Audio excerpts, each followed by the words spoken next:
In today's video, I'm going to teach you how to connect Google Analytics through your site's marketing and SEO integrations. By the end, you'll know exactly where to go, what to click, and how to enter your analytics code so you can start tracking your site's performance with confidence. Before we begin, have your Google Analytics measurement ID handy. This is the code provided by Google Analytics, usually in the GA4 format that starts with the letter G, followed by a dash and a series of characters. Let's begin in your dashboard. On the left side, look for the section labeled Marketing and SEO. Go ahead and click that.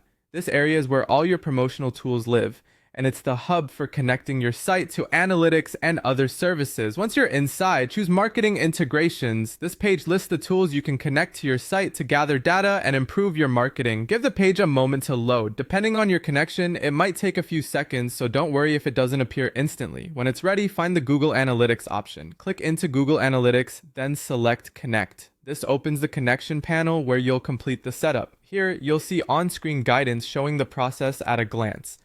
On the right side, click Connect Google Analytics. This is your confirmation that you're connecting the integration and moving to the step where your code is required. Now it's time to enter your Google Analytics code. Paste your measurement ID into the field provided. Make sure there are no extra spaces before or after the code, and double check that you're using the correct GA4 format. If you manage multiple properties, confirm you're using the ID for the site you're currently working on.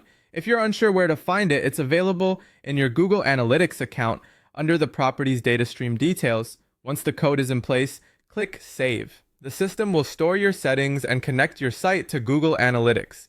You should see a confirmation message or a status change indicating the connection is active.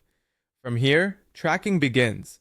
But remember that data may take a little time to appear in your reports. Real-time analytics often shows up first, so you can open your site in a new tab and watch for activity there as a quick sanity check. And that's it. You've connected Google Analytics through your marketing and SEO integrations, entered your code, and saved the setup. You're ready